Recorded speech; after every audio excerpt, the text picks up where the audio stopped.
to the Maile Behind The Scenes podcast. Today I am here with Sidney AKA Reggie. Say hello. Hello. Nice to be here. Thanks for having me. Oh my gosh, I'm so excited to have you on our podcast. Tell me a little bit, and the viewers, about yourself. Well, my name is Sidney Bateman, AKA Reggie, AKA Skrypts. I have many names. I am a professional wrestler for WWE. I've been doing that for 3 years now. Wow. And yeah, I love it. And it's most definitely a dream job, dream come true that I didn't think was possible when I was a little kid. It became possible in 2019. And I've been doing it since then. And now, my goal is to wrestle for a few more years and then hopefully make that big transition to the big screen. Ooh, that's super exciting. So you definitely enjoy it. I love it. Yeah. Huge. So what age did you want to be a performer? When was that realization? So I come from a very poor background, crazy, chaotic family, one of 8 siblings. Oh, wow. No mom, no dad, raised by a single grandmother.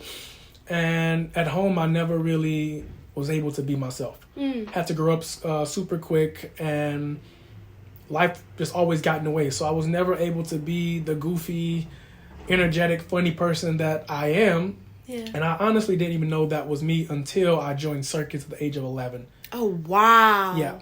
And so when I joined circus, I discovered this whole other side of me that was super energetic, super outgoing, not shy or any of these things. And it was super great. And I knew from that moment on, this is what I'm supposed to do. And this is what I was meant to do. And that was to be a performer, be in front of people, and just bringing smiles to faces. That is so heartwarming. Oh my gosh, wait, I can't tear up right now. That's crazy. So in that, tell us your story on becoming a professional wrestler. How did that happen in a sense? Like, what were the events that led up to that? So wrestling didn't legit start until 2018. Okay. I was performing with Cirque du Soleil, and we were here in Orlando. Okay. And we were doing a show, and the first week, we were here for 5 weeks. And the first week, my coach came to us and said, hey, the WWE wants to do an exchange with us. And I'm like, you're talking about the WWE, World Wrestling Entertainment. Yeah, they want to do an exchange with us. I said, okay, sweet. I want to do it. Let me know when. This is always been a fan. I will love to do that. And then the weeks kept going by. Nothing. 3rd week, nothing. 4th week, nothing. I'm like, yo, is this happening? Yeah. And he came to us on the last week, and it was our day off, which was on a Monday. He told us on Friday or Saturday that, hey, we're going to do this exchange with them on Monday. I said, oh, heck yeah. So Sunday night, I do the 2 shows. I grab some food. I go and prepare.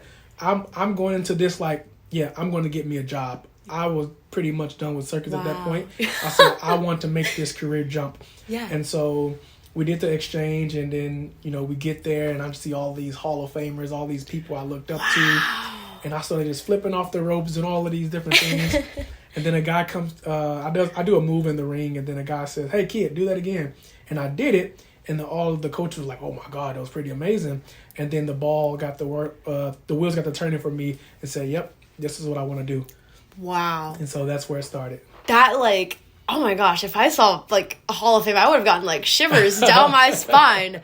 That is crazy. So before that came about, what were some of your other jobs in performing besides Cirque du Soleil, if you have any other ones? So I legit been performing my entire life. I started circus at the age of 11.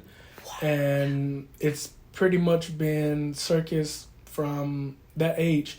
When I dealing with gangs and violence and drugs in my neighborhood, it was always circus off and on, because circus wasn't cool.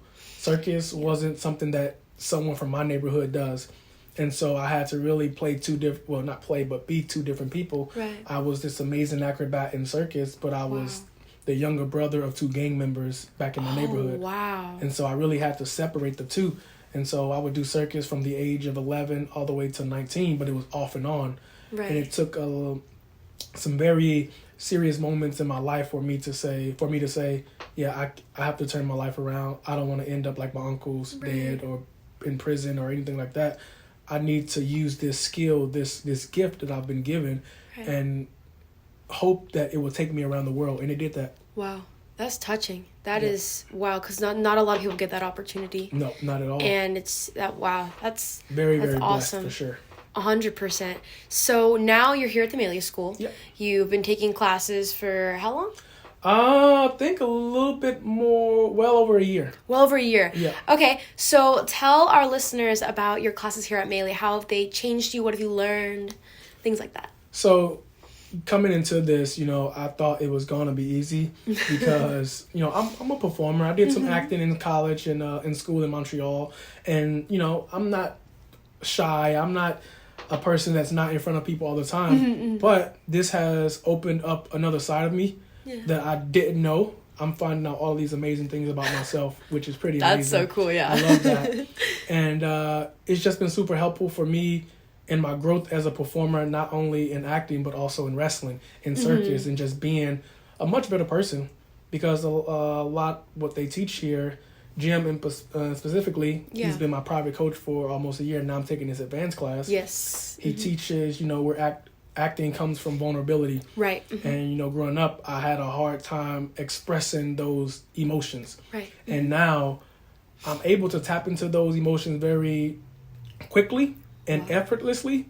And I think that's made me not only a better actor, but a better person. Right. And so it's incredible that, I'm learning this craft and it comes into play in all aspects and all areas of my life. And I couldn't be more thankful, more excited than ever about the process and where I'm going to go. Yeah. And just looking forward to each day. That is so inspiring. Wow.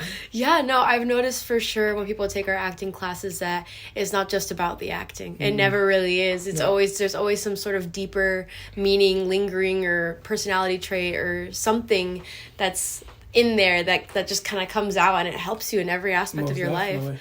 That is so cool. So how are you taking what you're learning in classes to what you're doing now? Like with WWE, like is there anything specific that you've been taking from the classes or any tips that you have for people who are looking for a similar path or something like that? Just showing and learning how to have range. Range. Okay. Wrestlers, wrestlers, we will cut a promo and it will sound very, angry. Oh, sometimes we're angry, sometimes we're sad and things like that. But you have to be able to do the two and everything else in between so good. And you don't really get that so often. And so it's very typical for a wrestler to take acting classes. And so, having to speak in front of people is helped a lot with acting classes. And not just and not just speak, but to have some meaning behind those words. Right. Because that's just as important as all of the physical stuff that you do in the ring. You have to make someone believe in what you're selling. Not only the performance aspects, but the talking and the cutting the promos or whatever. If I can get you hooked, invested with me saying a 5-minute promo, then that's the start. Right. So we hook you there, and then afterwards, we're going to go out there and wow you with our performance.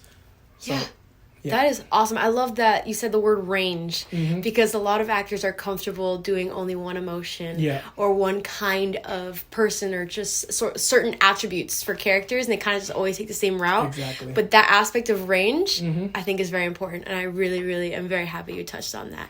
Sure. Wow. So, guys, that was Sidney AKA Reggie AKA Skrypts.